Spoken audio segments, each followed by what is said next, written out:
Did ESPN's Adam Schefter just reveal the Pittsburgh Steelers' top 3 head coach candidates on the Pat McAfee Show? Well, we're going to be breaking down those 3 names that he mentioned on today's program. But before we get into the show today, make sure you guys click that subscribe button because the search for the next head coach of the Pittsburgh Steelers continues on here on Steelers Talk. We're going to be providing you guys daily and free updates on the coaching search right here on the channel. I'm going to be getting you guys a couple more head coaching updates from home over the weekend. So make sure you guys click that subscribe button if you haven't already for our daily and free Steelers content. All right, so now let's get into the 3 names that Adam Schefter listed as the names that the Steelers, quote-unquote, like in their head coaching search right now. He said Chris Shula, the Rams defensive coordinator, Mike McCarthy, the previous head coach of the Dallas Cowboys and Green Bay Packers, and then the former defensive coordinator for the Miami Dolphins, Anthony Weaver, who, by the way, was in Pittsburgh today for his in-person interview. And this is exactly what Schefter said on the Pat McAfee Show today when it comes to Pittsburgh's head coaching search. He said Pittsburgh likes Chris Shula, Anthony Weaver, Mike McCarthy, definitely very much in play.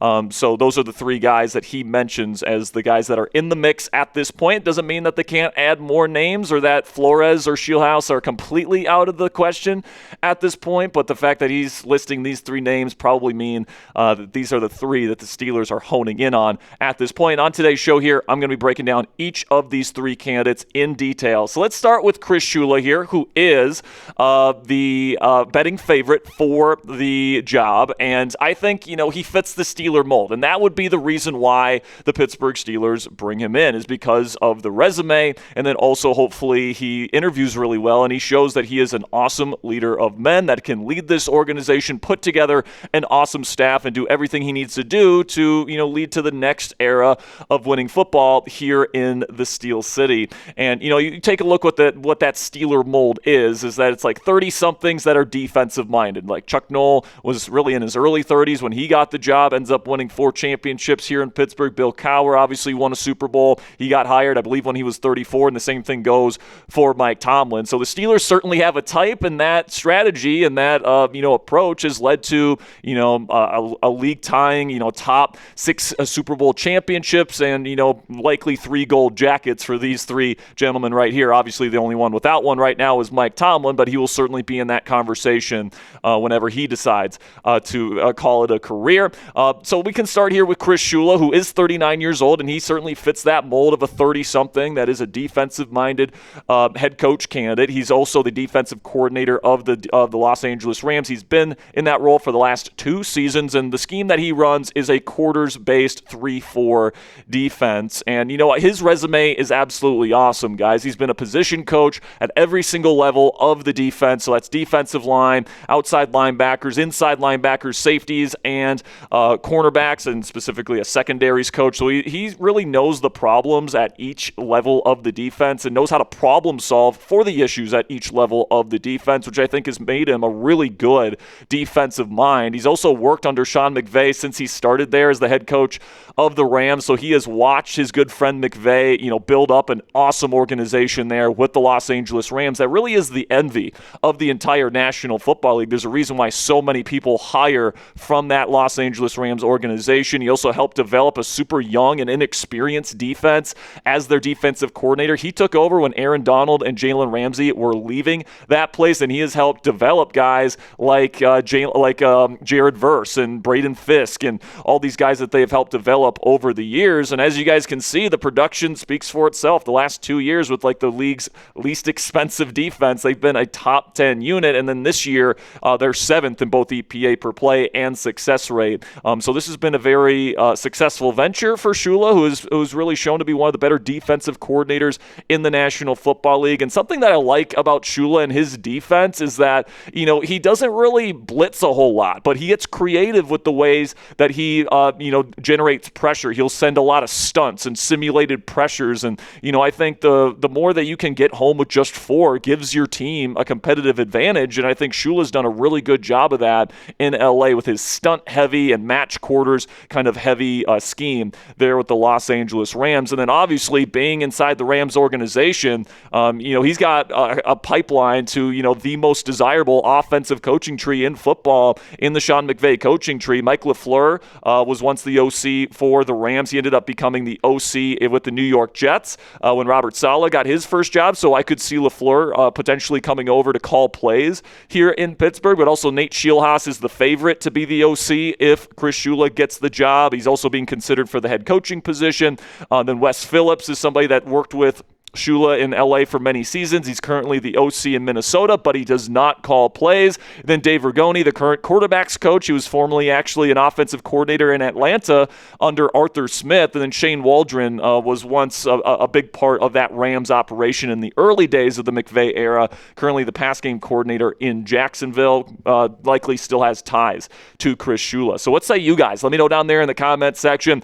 Is Chris Shula the only candidate you'd be happy with? I know there's a lot of people on Steelers Twitter, they're like, it's Shula or bust. Are you one of those people? Let me know what you guys think down there in the comment section for today's pin question. Just a second here, I'm going to tell you about our sponsor today at PrizePicks. And while I tell you about our sponsor today, let me know if it's Shula or bust for you for the head coaching search for the Pittsburgh Steelers. And with that, let's have a word from our sponsor today at PrizePicks. And guys, the big game in Santa Clara is almost here, and there's no better way to cash in during America's biggest sporting event than with PrizePicks, where it always feels good to be right.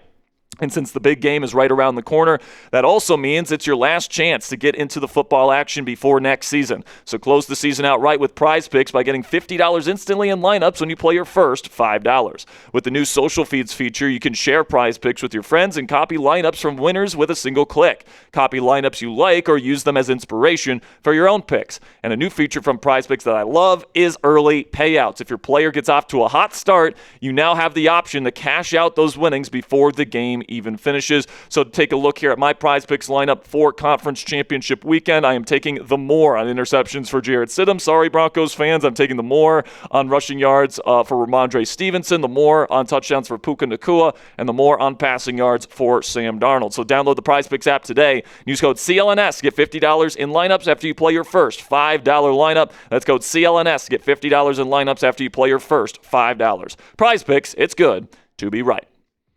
Now, the reason why you would hire Mike McCarthy is you would be, you'd increase your chances of Aaron Rodgers coming back for another season. Plus, you'd be bringing him in because of his track record developing young quarterbacks into some of the most intelligent quarterbacks over, he's done a really good job doing that with guys like Dak Prescott and Aaron Rodgers over the last 2 decades. And it certainly sounds like the Pittsburgh Steelers organization and the players inside the locker room in particular would really love for Aaron Rodgers to return in 2026. Next season, and I think that Rodgers is one of these guys that the media and all these different places, they don't really like Rodgers, but the players inside the locker room love playing for him. And if the organization's goal is to get Rodgers back for another year, I think the most likely coaching option they could turn to that would make Rodgers think about coming back for another year, it would be Mike McCarthy, who obviously they spent a lot of time together in Green Bay. They won a Super Bowl together in Green Bay, even though things didn't end fantastically for McCarthy in Green Bay.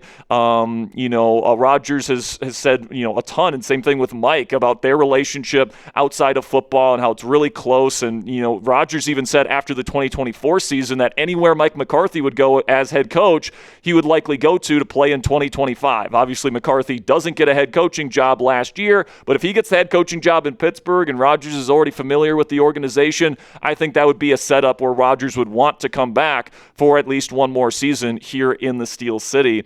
I think another reason why the Steelers would bring in McCarthy is not just Rodgers, because that would obviously be such a short-term strategy, but I think they'd be bringing him in to potentially develop a younger quarterback and develop somebody like a Will Howard, or maybe draft another guy and develop him over the years, because McCarthy does have a good track record of developing young quarterback talent, specifically Dak Prescott and Aaron Rodgers, into some of the most intelligent quarterbacks over the last 2 decades in the NFL. This is what Tom Pelissero had to say on the Rich Eisen show today about Mike McCarthy's history with developing quarterback talent. He says Mike McCarthy would bring something different to the table than I think virtually any other candidate for any job in this cycle, which is the quarterback development history. If eventually you're needing to whether it's Will Howard or somebody you're drafting, you're going to have to develop a young quarterback. And everywhere Mike McCarthy has been, from being in Kansas City and bringing along Rich Gannon into the second act of his career, Brett Brett Favre, who had a down period in Green Bay, and then he was the MVP runner-up in 2007. Aaron Rodgers going from a guy that did not look good in his first preseason in the league to being a 4-time NFL MVP. And Dak Prescott played the best football of his life under Mike McCarthy. So he says, I'll never understand the slight that Mike McCarthy takes in terms of not being able to put that same category as the guys with almost identical resumes to him, the Tomlins and Sean Paytons and John Harbaughs of the world. And, like I said, guys, McCarthy does have a track record of developing quarterback talent, specifically to run his offense, which really requires a very highly intelligent quarterback. And, Aaron Rodgers and Dak Prescott have been some of the more intelligent quarterbacks in the NFL over the last 2 decades in this league. And, in Dak Prescott's final season, or second to last season with Mike McCarthy, he was the runner-up for MVP, and he had his best season of his career. He was second in adjusted EPA per play and success rate. He was first in on-target percentage. He was top 5 in big-time throw percentage and top 10 in pretty much every other category you look at. So Dak Prescott in this offense has budded into a legitimate top 10 quarterback under the guidance of Mike McCarthy. And by the way, Dallas still runs this McCarthy-esque style offense with Brian Schottenheimer as the head coach there in Dallas. Schottenheimer was the OC under McCarthy before McCarthy eventually got fired at the end of the 2024 season. And then Dak had another awesome season in this style of offense. He was top 10 once again in adjusted EPA per play. Still one of the most accurate quarterbacks in the league. And the anticipation that he plays with, his ability to pick apart defenses with his brain. I think that his success and then also Aaron Rodgers' success has really pointed to Mike McCarthy's ability to develop, this highly intelligent brand of play from his starting quarterbacks, and that'd be great for the next franchise quarterback here in Pittsburgh. Now, another thing, and kind of what I thought is that, Steelers fans wanted an offense that was capable of making the most of receivers like George Pickens. One of the biggest, downsides to the Mike Tomlin regime is that the offenses and the offensive play callers and all these different things, they weren't able to take advantage of a guy like George Pickens, and eventually that relationship got to a point where you had to trade him away for just a third-round pick. And then he goes to Dallas in an offense like Mike McCarthy's, like we just mentioned, and he puts up almost 1,500 yards receiving, almost 100 catches and 9 touchdowns. He was an all-pro in his first season there with Dak Prescott and the Cowboys. So, this is the style of offense that gets the most out of guys like CeeDee Lamb and George Pickens, and hopefully a guy like DK Metcalf and whoever they end up bringing in beside DK Metcalf this offseason. So, I think that McCarthy is a lot more respected in league circles than maybe he is among fans. I think with fans, the most important thing is what you do in the playoffs, but I think people in the NFL, they really respect guys that can have a lot of regular season success, always give their guys a chance to succeed. And I'll just point you guys back to the Pelissero quote here, where he's talking, very glowingly about Mike McCarthy. And Pelissero is very, very linked in with a lot of people in the league. And, I'm guessing the Pittsburgh Steelers have gotten some very glowing recommendations from people around the league when it comes to a guy like Mike McCarthy, who's made the playoffs in 3/4 of the seasons that he has been a head coach. He's gotten, 12-plus wins in just about as many seasons as any head coach in the league at this point. So, there's been a lot of success under Mike McCarthy regimes elsewhere. But my biggest question with Big Mike, guys, would be who would be his defensive coordinator, right? Because, his last hire in Mike Zimmer was a complete dud. But he also has really good defensive coordinator hires under his belt, like Dan Quinn, who ran the Doomsday defense there in Dallas for all those years. So, he's certainly capable of making good defensive coordinator hires, and he does have some connections around the league. Carl Scott, the current pass game coordinator in Seattle, the current defensive coordinator with the Seahawks, Arden Durd, was the defensive line coach under McCarthy in Dallas. So I think that connection exists. Al Harris, who worked for McCarthy in Dallas, is the pass game coordinator in Chicago. He's getting some defensive coordinator interviews right now. Joe Witt Jr., another guy that worked with the secondary under Mike McCarthy. He was just fired as the defensive coordinator in Washington. Then Leslie Frazier, somebody that Mike's known for a long time. He's currently the assistant head coach in Seattle. He's been one of the better defensive coordinators coordinators for a long time in this league. I would certainly be cool with a Leslie Frazier hiring here in Pittsburgh. Then some other names that aren't necessarily linked to Mike McCarthy, but I would certainly be cool with Durante Jones, who's the understudy to Brian Flores there in Minnesota. Jim Leonard's getting a lot of attention from the Giants and other places. He would be an excellent hire. Aubrey Pleasant from the Rams, if you want to pluck from the McVay tree again. Jonathan Gallen and Nick Rallis are two really young defensive coordinators that are really well respected in the league. And then Patrick Graham, Zachary Orr, and then Anthony Weaver, who we're about to talk about here in a second, would also be pretty darn good candidates as well, in my opinion. But speaking of Anthony Weaver, let's talk about the reason why the Steelers could potentially hire him and why they apparently really like him, according to a lot of reports.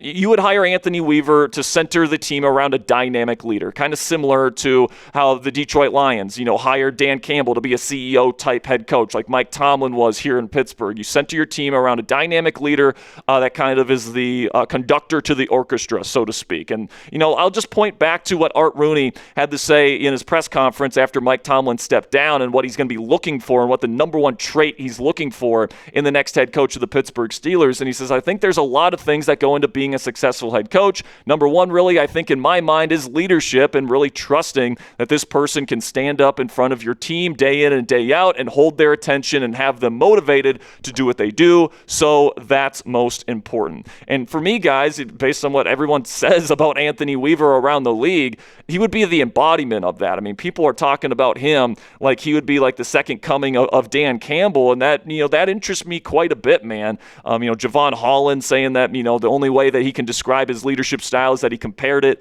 to the Detroit Lions head coach now. And, something to kind of keep your mind on here is that Dan Campbell was not seen as like a slam dunk hire by the Detroit Lions when he got hired for that job all those years back.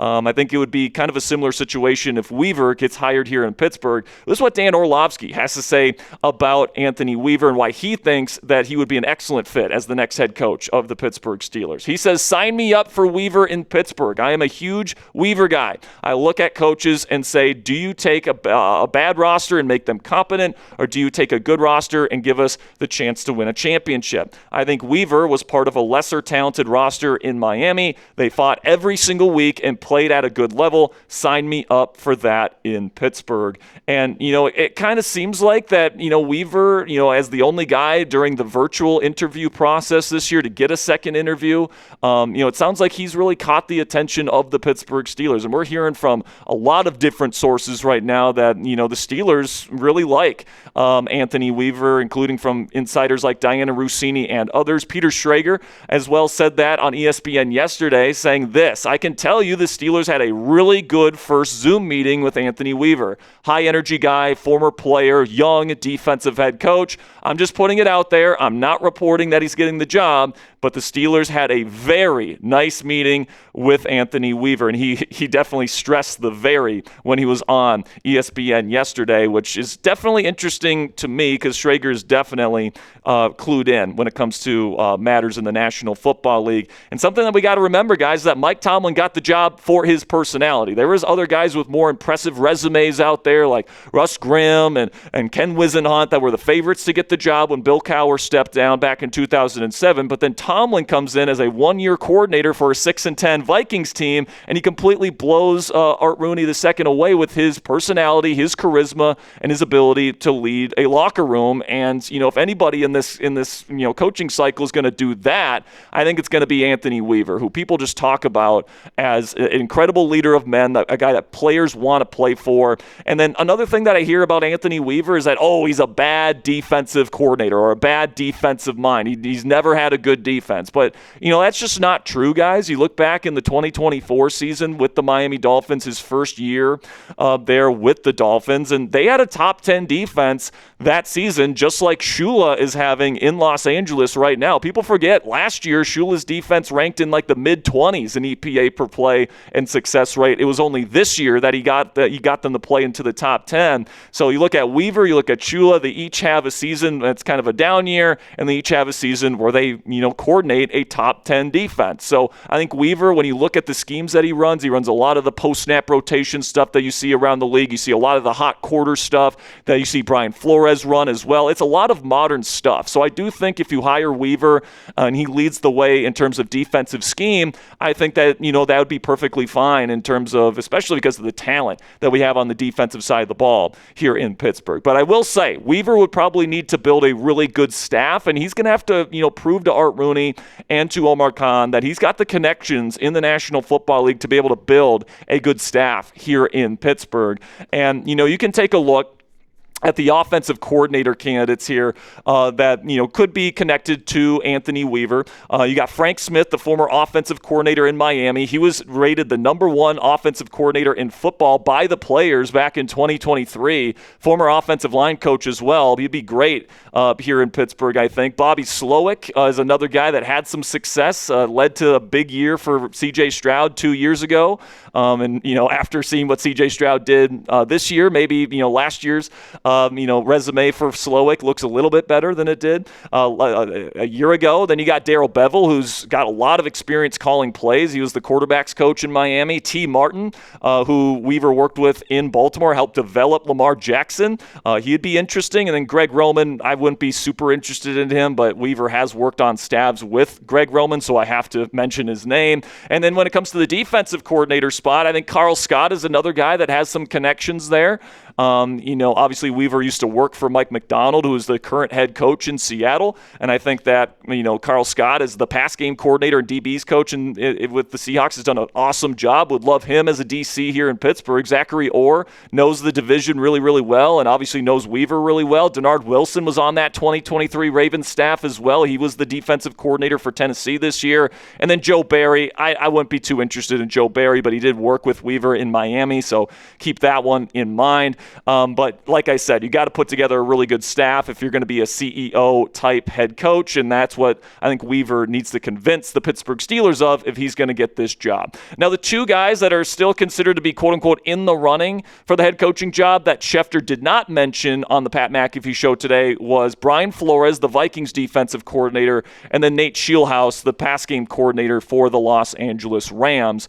And, when it comes to Scheelhaase, why I don't think he's going to end up getting the job, guys, is even though I think the Steelers are enamored with him and they think that he's got a bright future, he's never called plays before. And there's just not a whole lot of teams out there, especially like old school teams like the Steelers, that are just going to hand, a coach this young with no play calling experience, a head coaching job. Like, he has to prove that he can coordinate an offense first, I think, before he gets one of these jobs, especially if it's going to be the Steelers head job. So I think Scheelhaase might be getting these interviews to potentially, be the team's next offensive coordinator, but probably not the next head coach. And then when it comes to Brian Flores, man, I just don't think he's got a great reputation in the National Football League for the reasons that a lot of people have detailed, including his former quarterback in Miami, Ryan Fitzpatrick, who said this about why he thinks Flo is going to have a tough time getting a second head coaching gig in the league. He says, I think Flores is going to have a really hard time if you're interviewing him to be a head coach.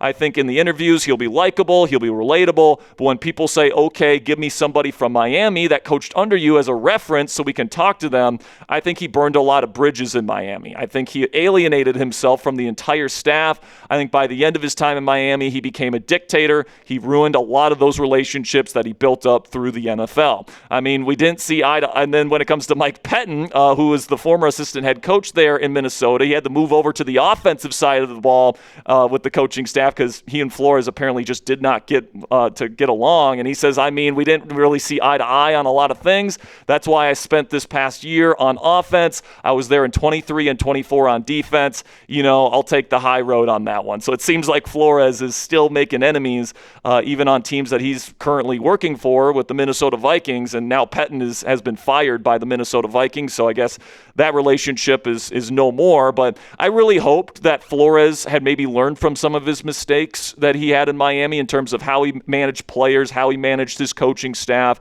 I was hoping that after a year under Mike Tomlin and now multiple years under Kevin O'Connell, that he was going to be more of a player's coach. But it seems like at this point, he's still a little bit of a dictator. Coaches on the Vikings coaching staff rubbing, them the wrong way, and it just seems like at this point, that's not the case. And as much as I love Brian Flores, Flores as a defensive mind. I think he's a top 3 defensive coordinator in all of football. In this league, man, you got to have connections to build a staff. You got to be well-liked, and it just seems like Brian Flores is not a very well-liked person in the National Football League at this point. All right, man, so let me know who you want to be the next head coach of the Pittsburgh Steelers. Type CS if you want Chris Shula, type MM for Mike McCarthy, or type AW for Anthony Weaver. I would like, probably McCarthy is the one guy where I'd be like, I don't know, but I would love Chris Shula. I think Anthony Weaver is definitely an underrated candidate as well. And then even Mike McCarthy, I would understand why the team would hire him to be the team's next head coach. But let me know what you guys think down there in the comment section. And I know today was a bit of a beast of a video, guys, so I really do appreciate you guys sticking with me here to the end of the video. Make sure you guys click that subscribe button if you haven't already, because if you love in-depth content on the Pittsburgh Steelers like this, we have videos for you guys every single day. So if you want to become an expert on the Pittsburgh Steelers, subscribe and join the over 110,000 already subscribed to Steelers Talk.